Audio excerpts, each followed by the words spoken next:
ang kadamaan. Wala sang medical evidence nga nagapamatuod nga malain ang pagsuksok sang bra. Depende sa kadakuon sang dughan. Ang pagsuksok sang bra ang makalimit sang breast movement nga makabulig sa pagpamagaan sang breast pain kag nagatuga pa sang mas komportable nga pagtulog. Bangod wala sang major benefits ang pagsuksok sang bra samtang nagakatulog, wala man ini sang major negative nga konsekwensya. Ang importante, matinlo kag masami ini nga ginalabhan agon nga malikawan ang mga skin issue tugasang balhas kag bacteria.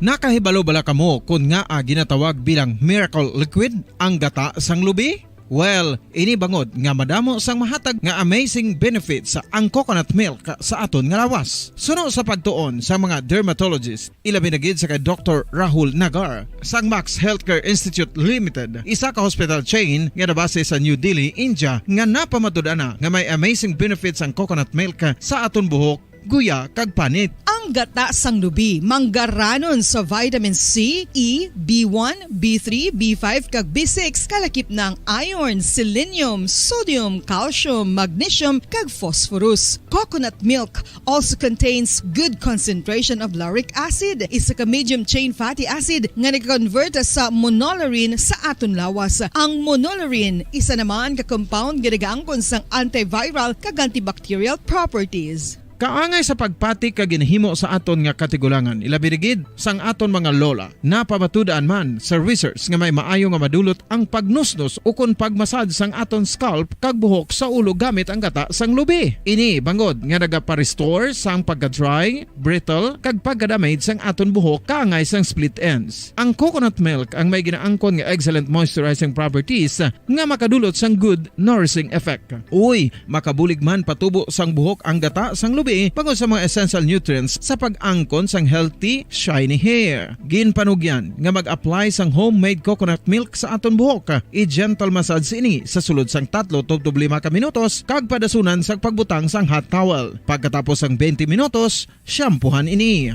Samtang maayuman nga makeup remover kag facial scrub ang coconut milk upod sa olive oil. Hindi lamang nga ginatinluan sini ang aton guya, ginanourishman sini ang aton skin deeply. Apang, importante nga pahanumdum. Rub it gently. Maayuman nga cleanser ang gata sang lubi, bangod may antibacterial properties ini, makabulig sa pagtapna sang pagtubo sang punggod kag acne sa aton guya. The fats in coconut milk do not clog pores, thereby preventing acne. Samtang ang gata sang lubi epektibo man sa paghatag sang alibyo sa sunburns bangod sang ginaangkon nga anti-inflammatory properties sini. Ang coconut milk napamatud-an nga makapaayo man sa mga skin ailments bangod sang excellent moisturizing effects sini sa dry skin conditions kaangay sang eczema, dermatitis kag psoriasis. Ang natural fatty acid sa gata sang lubi ang makabulig sa dry kag irritated skin kalakip na nga ginakakas sini ang mga harmful bacteria sa aton panit. Ano pa ang ginahulat nyo? Maggamit na sang homemade nga coconut milk for it really works wonders. Ang alom ang normal nga makitaan sa panit sang isa ka tawo. Apang paano bala mabalaan ko ng isa ka alom cancerous? Ang normal nga alom ang nagaduag sang brown, tan o kon black spot sa panit. Posible ini nga flat kung nagabukol kag masami man ini nga bilog o kon oval. Mayara man sa mga alom nga yara na nga daan humalin sang ginbunag ng isa ka tawo, apang kalabanan sa mga ini ang nagatubo sa mga sa Bombo Radio Bacolod, Philippine Standard Time, 27 minutos na ang nakaligad sa tak na alas 5 sa hapon, mga hapon mga kabombo. Welcome sa Bombo News and Views sa afternoon edition karon nga adlaw sang Huwebes, Disyembre 8, tuig 2022. It's Christmas in the air, you can feel it everywhere. Sa ato sa nga Christmas countdown, 17 dias na lang Pasko na. Gagaroon dito na kita sa ato sa nga mga headlines. Negosyante nga lalaki patay matapos gintiro sang riding and tandem suspects. Samtang nagamaniyo sa iya salakyan sa Bagsaysay Street, Barangay Singkang Airport kagabi. Labor Group aminado nga dapat bantayan sang husto ang sources sang pundo para sa ginaduso nga Maharlika Wealth Fund. Pila ka mga grupo nagapati nga dako nga risgo ang Maharlika Wealth Fund, gani dapat nga debatihan sang husto antes ipasar sa Kongreso. Machine shop sa Valladolid ginreklamo sa mga pumuluyo bangod sa gahod kag baho sang pinta. Punong barangay nagplasta sa iya mga tikang angot diri. Duha ka alleged drug personality sa Barangay 40, Bacolod City na kuan sang 170,000 pesos nga balor sang suspected shabu. Kakaroon dito na kita sa Maritalye, kami ang inyo mga tag-balita. Bombo, Jairi de los Reyes. Kag ako naman si Bombo Pon si Espino. Sa una na to sa ring balita, patay ang negosyante nga lalaki matapos nga gintiro samtang nagabningaw sang sarakyan sa Magsaysay Street sa Barangay Singkang Airport, syudad sa Bacolod, alas 11 kagabi. Dead on the spot ang biktima nga si Ivan Magbanwa sa amuman nga barangay sa ginagom nga tiro sa ulo kag dughan. Sa interview sang Bombo Radio kay alias Boy, witness na natabog ang insidente, iya nabatian ang apat ka mga lupok sa ginbatian nga kalibre 45 nga pistola apang wala niya inigin sa pak. Bagon bayara man sang naglupok nga triangulo sa unhan. So diri nabungguan sang Mitsubishi Mirage nga ginamaniho ni Magbanwa ang auto sa atubang sini nga ginaparigyan sang mag-asawa. Galayon nga nanaog sa auto ang asawa nga babae kag insekyar ang driver sang Mitsubishi apang naurungan ng ini sang nakita ang biktima nga dugo na sa suno kay Boy. Iya ginabalaan na kung ginhambalan niya ang mag-asawa nga hindi pagtandugon ang biktima. Yaman nga pay nakita sini ang apat ka mga persona nga nagaang kasanay sa duha ka motorsiklo kag tuman kadasig ang dalagan sa motorsiklo sa ini nalagyo gikan sa crime scene. Samtang suno sa iloy sa biktima, mayra sang nabaton nga death threat ang bata sini kag ginaligar nga nagka-conflict ini sa isa ka tawo sa Purok Sigay sa Barangay 2 sa syudad sang Bacolod. Nakabati kami lupok mo, apat ka lupok. Tinagmuno pa ko sa mga upod ko, may tiniruwal. Ang auto niya, ikis na. Kaya na niya, patay na yung driver. Ang babae doon natulala ang driver. Wow, siyang bahay mo. Kung hindi niya pagtanduga, kay patay na, riding yung tandem ni. Nakita siyang isa to. Na nagkadto man din, siyang natabo ang crime scene. Naglagan, di siya ako niya, duwa ka motor, kaya dasig lagan, pag-shit gwa. Ang kabahin sang pagpahayag sang witness kasi alias Boy sa naglutad nga shooting incident sa Barangay Singkang Airport, syudad sang Bacolod. Samtang aminado ang isa ka labor group nga dapat bantayan gihapon ang sources sang pondo para sa ginaduso nga Maharlika Wealth Fund bisan paginpayag sa mga authors sang hagna nga kakasuna ang Government Service Insurance System o kon GSIS kag Social Security System o kon SSS sa mga contributors sang budget. Sa interview sang Bombo Radio kay Winnie Sancho, Secretary General sang General Alliance of Workers Association, tuman kadako ang utang sang Pilipinas kag madamo sang ginaatubang nga problema ang pungsod nga kinahanglan solusyonan pangangatensyon sang gobyerno ang yara nakatuon sa Maharlika Wealth Fund. Suno kay Sancho, wala nakigangot ang gobyerno sa pumuluyo angot sa MWF kung sa diin kwarta sa pumuluyo ang ilang pagagamiton bangod ang kontribusyon sa SSS kag GSIS ang ginpangabudlayan sa mga miyembro. Suno diri dako ang kwarta ang ginabaton sang gobyerno nga makasarang sila maghatag sang inog pondo nga hindi na mahilabtan ang kwarta sang pumuluyo. Iya man ginpahayag nga makatugas sang gamo ang paghilabot sang gobyerno sa savings sa mga miyembro kung sa diin ang kwarta ang ginsalig sa gobyerno ang hindi ila kundi ginpangabudlayan sa mga miyembro. Gani iya gina-question kung ano ang matuod nga motibo sang gobyerno kag kung ano nga garantiya ang mahatag nila kung mapierde ang negosyo mabalik pa ang kwarta sang publiko. Sunod diri gibutang sa pwesto ang mga legislators para irepresentar ang katawhan nga hindi lamang ang opinyon sa political party ang ila nga pamatian. Bilyon o ang aton utang and yet ma-pretend ka pa nga ma-create isang sovereign fund, no? And all the issues, no, that need immediate concern by our legislators, na sila yung nagtutok sa Maharlika Welfare Fund. There are more important things to do, no? Kung gusto nila, kag ila ginabi yung kursunada, amot sila da, no? Labi na ang mga politicians sa millionaire, si ila mo na luyag. Ang aton man balangatwan ng mga legislators, no? Titiging butang kamuda to represent the people. It is also vital that you should manifest the sentiment of the people. Nabatian si Winnie Sancho, Secretary General sang General Alliance of Workers Association. Samtang nagapati sa Atty. Jomax Ortiz nga nagakadapat lamang nga hindi pagtandugon ang pundo sa Government Service Insurance System o kon GSIS kag Social Security System o kon SSS agod idugang sa pundo sa ginaduso nga Maharlika Wealth Fund.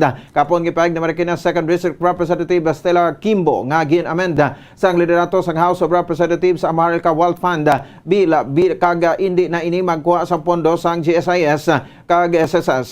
So kay Kimbo magakuha na lamang ang pungsod sa pundo sa income sa Bangko Sentral ng Pilipinas para sa nasabit nga sovereign fund. Ang amendment ang ginhimo bangod sa kangawa sa kadamaan tuig sa paggamit sang pension fund.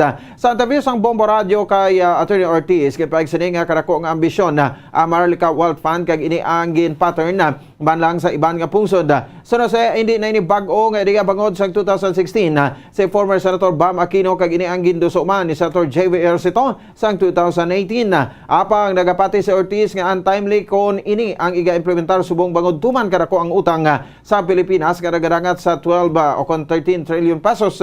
Tuman man kadelikado kon gamiton ng pension funds sa bangod mera sa kapit sa 40 milyones ka mga miyembro sang SSS kag 2.5 million naman nga membro sang GSIS ang mabutang sa risgo ang pension kon maribalasong investment.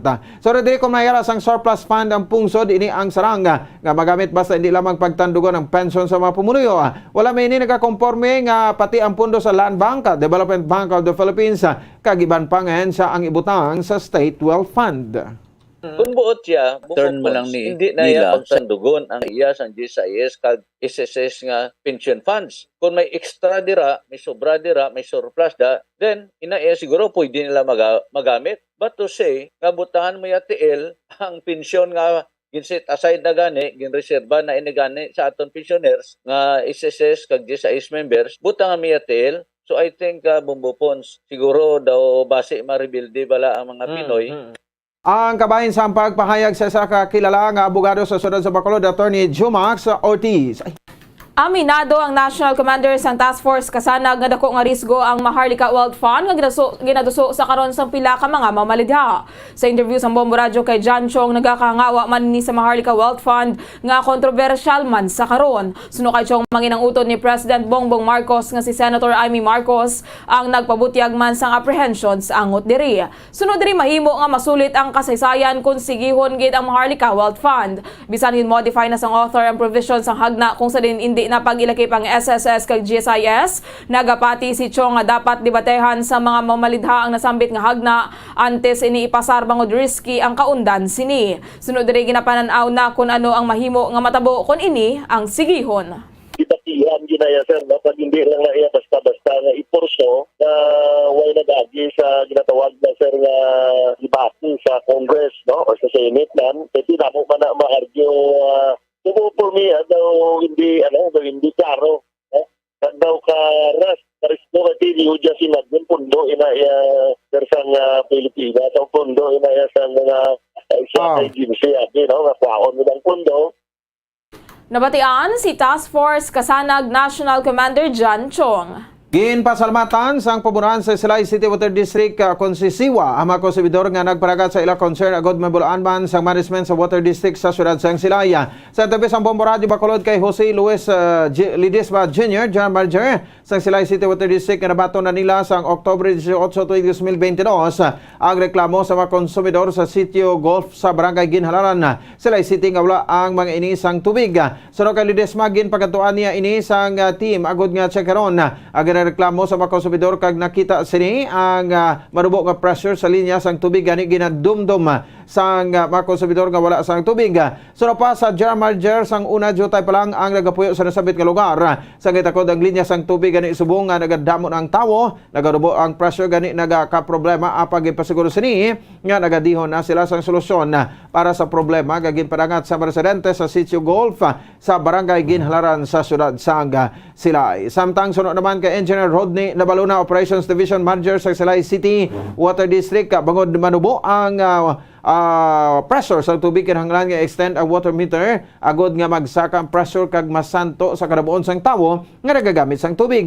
So kay Nabaluna nahibuloan na sang maini sa request ang 521,285 nga budget para sa installation sang dugang nga water meter kag para man sa approval sang board sang sisiwa kag sa tion nga maaprubahan igapatuman na sa mainiya. Apang antes pa ang pagpatuman sa installation kinahanglan nila nga magkuha sa permit sa City Engineer sang Silay ka Department of Public Works and Highways. Ipagman sa ning target nila sa parason nga tuig nga matigayon nga ma-install ang dugang nga water pipe. Sa positibo man ini nga maaprubahan man sang board sang sisiwa ang request nga budget para sa installation sa dugang water pipes. Bago kaagi naman sila sadto request para sa installation kaagin aprobahan man ini. Sa October 18 namon na 3, no? Okay. October na 19 gin ubrani namon sang service request kag gin-check ni sa aton nga mga tawo dra sa sitio God, no? Uri ari man sa akon ang mga service request, no? Ari ni amo ni ang service request nga amo ining na obra naton nga ginamakadto ang mga tawo ta mag-check sa mga concessionaires naton. Amo ning nadala do service request para mapabalo kung ano ang accomplishment. Ang kabahin sa pahayag ni Engineer Rodney Nabaluna, Operations Division Manager sang Silay City Water District. Ginpanindugan sang punong barangay sang barangay Sagwa, Banua, Valladolid nga nahimuan na niya sang tikang ang reklamo sang pila ka mga pumuluyo sa Purok Mainuswagon, batok sa kagahod kag kabaho sang pinta nagikan sa isa ka machine shop sa lugar. Sa interview sang Bombo Radio kay punong barangay Arceli Diwan, ang shop ang ginapanag-iyahan ni Norato Acosta. Ginkumpirmar sini nga nagreklamo ang mga complainant sang Nobyembre 7 kagilayon man sila ginpatawag sa barangay agud nga mahusay. Ginareklamo sa mga complainant ang kagahod kag kabaho sang pinta nagikan diri. Suno kay Diwan Siglimari Bagundoli nga bayaw ni Acosta ang kapartner sini sa negosyo sadto apang naglainay sang buot kag nagbulag sa negosyo. Ang ginareklamo sa mga ini ang kabaho sang pinta nga nagadapya sa mga pamalay. Duha ka adlaw matapos sila ginpatawag sa barangay, ginbutangan ni Acosta sang dingding ang shop kag nagauntat naman ang trabaho alas 5:30 sa hapon. Ginpamangkot man ni Diwan ang duha ka tupadwalay ng Day Acosta nga wala nagreklamo kag ginkumpirmar sini nga hindi na mabaho ang hangin nga nagadapya kag temprano pa man nagauntat ang trabaho kun hapon. Panindugan ni Diwan naghatag lang ang barangay sang barangay clearance kag permit to operate kag wala na inisang kahilabtanan sa personal nga away sang respondent kag complainant. Sunod ri iya na sang local government unit sang Valladolid ang gahom kung siraduhon ini siraduhon ini kag magapadayon pa ang operasyon. Suno sa barangay official pito na katuig ang operasyon sang shop apang subong lang ini ginreklamo gani wala ini nakahibalo kon may grudges o kon dumtanay ang magpamilya. Ang akon nga panugyan niya naimo ko na ang akon nga obligasyon bilang kapitan kag tapos kung may mga grudges na da sila nga pamilya kag kung sino man na daya nga naga-intra sang ila daya nga mga gamo wagwa na ko daya kag wala na ko daya ga ilabot kun ano daya nga personal nila nga mga grudges. Yang amo lang na yakon sir. Okay, natapos naman diya sa akon bilang kapitan ng obligasyon ko, natapos ko naman di sila, nausay ko naman di sila ya, kaya dipindi na kung ano pagid ng iya nga got-got sa ila sa isa kag isa daya. Si punong barangay Arceli Diwan sang barangay Sagwa, Banua, Valladolid. Kapin sa 170,000 pesos sa valor sa illegal nga droga ang nakonfiskar sa duha ka residente sa Purok Malinong sa barangay 40 siyudad sa Bacolod. Nga nabaklan sa mga pulis ang sospetsado sang Shabu pagi sa bypass operation. Ginkilala ang sospek sa day Jamel Paraiso, 26 anyos kag Mark Odsigi, 40 anyos. Suno sa pinuno sa City Drug Enforcement Unit sa Bacolod City Police nga si Police Lieutenant Joven Mogato nakabaton sila sa impormasyon ang sa pagbaligyan sa droga nga di ila inigin monitor kagin patigunan sa bypass operation na konfiskar sa duha ang kapin sa 25 gramos nga illegal nga droga nga ginabanta na kabalor 170,000 pesos. Sa karon yara na sa kustodiya sa Police Station number 6 ang mga sospetsado kag pagapasakaan sang nagakaigo nga kaso. Sang nabato nato ng information nga nagabaligya sa diri sa gina dumilian o kon illegal drugs ng Shabu. Nagkanda kita sang validation, monitoring, kag kanda kita bypass operation naging positibo ini. More or less no estimated na to ng 25 grams nagabalor sang 170,000 pesos yung standard drug price. Ang kabahin sang pagpahig ni Police Lieutenant Joven Mogatong pinuno sang City Drug Enforcement Unit sang BCPO. Samtang sa Switzerland, kaangay sang pagselebrar sang Pasko sa Pilipinas, ang pagselebrar sang Pasko sa Switzerland ang nakafocus man sa pagtililipon sang pamilya. Suno kay Bombo International Correspondent Marisa Jason Gabriel direkta sa Switzerland, para sa pamilya man ang ila pagselebrar o pagselebrar sang Pasko sa pungsod. Disyembre 24 sang gabi ang ila highlight apang wala na ang mga ini nagahulat pa sang Noche Buena. Pagkatapos luto sang handa, sila ang gilayon nga nagapanyapon, naghatagay sang regalo kag nagagwa agud magatan sang Christmas Eve Mass nga ginahiwat pagka alas 12 sang kaagahon. Pagpauli sang mga ini, kalabanan sila ang nagainom sang wine kag nagakaon sa mga chocolates kag cookies. Karne ang ilang main dish apang pwede man ang baka o kun baboy nga ginautod agud mangindaw kaangay sa papel ang kadamulon. Ingrande naman ang mga lights kag decorations sa Switzerland sini nga tuig. Mayara sa mga Christmas market nga may mga food stall kung sa din pwede makabakal sa mga kinahanglanon sa tagsa-tagsa kaadlaw. May mga lugar man naging patindugan sa mga rides kag amusement park para sa mga kabataan. Actually, daw wala man gid sang kinalain sa aton sa Pilipinas. Kay ang ilang pagselebrar sang Pasko dire is for family gid inaya. Ang kung sa aton bala Holy Night, ang ila pinaka-highlig abend nga ginatawag is 24 man sang gabi. Si Bombo International Correspondent Marisa Jason Gabriel direkta sa Switzerland. Sa atong sari katapusan nga balita tumang ka tamis sang yuhom ni Maria Corazon Aiko sang San Sebastian Village Barangay Sumag, Bacolod City matapos sa pilihan bilang diretso winner sa 1-2 Panalo Part 21 promo. Naka-wheelchair si Aiko apang wala na ini nagpaligoy-ligoy pa ang iyang mata sa pagdala sa iya diri sa studio. Sang Bombo Radio agad mag-claim sang premyo nga 500 pesos sa cash kag 500 pesos sa words and goods nga resulod sa Baldesang Orocan. Sunod diri ang 500 pesos sa cash nga irabaton ibakal niya sang dugang nga maintenance nga bulong. Tuman ang kalipay ni Aiko sa blessing iya nabaton kadungan sang Feast of the Immaculate Conception subong nga daw. Una nga hatag! 100 pesos. 100. Ikaduha! 200 pesos. Ikatatlo! 300 pesos. Ikaapat! 400 pesos. Ikalima nga hatag! 500 pesos. Thank you, gid sa inyong blessings. Madamo gid nga salamat sa Bombo Radio, sa Star FM, nga may blessing ako subong nga na-receive. Kag sa mga sponsors nga hatag sini nga mga prizes subong. Ang malipayon nga pagbaton ni Manang Maria Corazon Aiko, winner sa 1-2 Panalo Part 21 promo. Samtang maswerte naman nga daog sa 1-2 Panalo Part 21 promo sa Bombo Radio kay Sir Fam, ang 68 anyos nga si Napoleon Espanyola, residente sa Barangay Rizal, Ciudad Sang Sinay. Sa ka Espanyola, pagagamiton sini nadagan nga kwarta, agud ibakal sa bulong kag pagkaon. Sa diri mayra naman siya sang dalaga entries nga igahulog duwat para sa week number 3. Iyaman gin pasalamatan ang Bombo Radio kay mga sponsor sa pagdaog siniya. Pahayag ni Espanyola nagakadula ang iya nga stress sa tion. Ngayon ang nagapamati sa Bombo Radio. Mo daw kadto sini. Ano? Abe. May kaon ko. Oo. Bulong ko. Oo. May entry kaliwat? Oo, may dalak na. Ay, very good. Damo gid salamat sa mga sponsors sang Bombo Radio kag sa nabirigid sa stasyon sang Bombo Radio. Kay amo na nakikingabulig sa akon makakuha sang akon nga stress. Ang malipayo naman nga pagbaton ni Manong Napoleon Espanyola ay isa sa mga maswerte nga diligent winner sa 1-2 Panalo Part 21 promo sang Bombo Radio kag Star FM. Oras sa Bombo Radio Bacolod Philippine Standard Time 45 minutos sa kaligid sa takna alas 5 sa hapon inyo nabatian ang kabugusan nga pagbalita sa Bombo News and Views sa afternoon edition karon nga adlaw sang Webes Petsa 8 sa bulan sa Disyembre tuig 2022. Kami ang inyo mga tagbalita. Bombo Jairi de los Reyes. Kag ako naman si Bombo Ponce Espino nagapasalamat sa papod pagpamati para sa pambansang radyo ng Pilipinas, consistent overall number 1 sa Bacolod. Basta Radyo Bombo!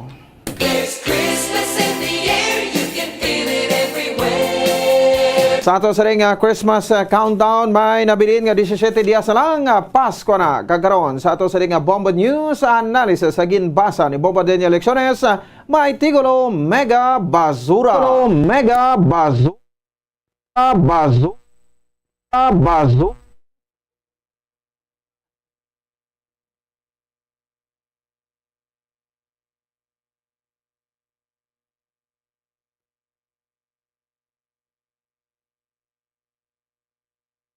Mega ang natabo. Mega ang natabo. Kulod. Mega ang natabo.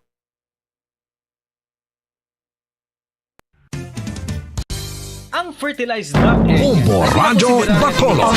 Number 1! Basta Radio Tangay sa Vietnam kag Cambodia. Ang oras ay netid sa inyo ng ACS Manufacturing Corporation, ISO Certified World Class Quality. Ano pala ang Ay hatid sa inyo ng Rexidol Forte at tikbanat sa apat. Get into the light San Miglite. Drink responsibly. Ang balitang ito ay netid sa inyo ng Joy Dishwashing Liquid. Now with Power Bula sa Joy. Nga makabulig sa pagtinlo sang free radicals gikan sa mga bloodstream. Kasubong man nagapabaskog sang immune system. Ang magpainit-init sa silaksang adlaw sa aga ang makadulot sa kayuhan sang aton ikaayong lawas. Suno sa madugay na nga pagtuon sa mga researchers worldwide, kalakip na diri ang American Academic Medical Center nga Mayo Clinic. Ilan na pamatudan nga ang sun o kung si Haring Adlaw amugid ang best source sang vitamin D. There's good reason why vitamin D is called the sunshine vitamin. Ang pamangkot, paano ang proseso sang pag-angkon sang aton lawas sang vitamin D? Well, ang process nagasugod sa tion nga exposed ang aton panit sa sunlight. Dili na kag mahimo ang vitamin D gikan sa cholesterol sa aton lawas. Ang ultraviolet o kon UVB rays nga yara sa silak sang adlaw magaigo ini sa cholesterol sa aton skin cells, providing the energy for vitamin D synthesis to occur. Magluwas sa baboy, baka kag manok, may isa ka karne nga sarang mahimo alternatibo nga iserbe sa lamesa sa mga Pinoy kag ini ang rabbit meat o kon karne sang kuneho. Suno sa pagtuon, mas matinlo ini kag mas healthy kung ikumparar sa iban nga karne sang sapat. Ang rabbit meat ang sarang nga lutuon sa pamaagi nga naanda na sang kadamaan, kaangay sang adobo, lumpia Shanghai kag lechon. Apang ano bala ang mga benepisyo sini sa ikaayong lawas? Ini ang mayara sang mataas nga porsyento sang easily digestible protein kag nagaunod sang jutay nga fat kung ikumparar sa iban nga sahi sang karne. Nagaunod man ini sang jutay nga calorie value sang sa iban kag almost cholesterol free ini. Gani makabig siya nga heart patient friendly. Mas jutay man ang sodium content sa rabbit meat, samtang mas madamo naman ang calcium kag phosphorus content sini.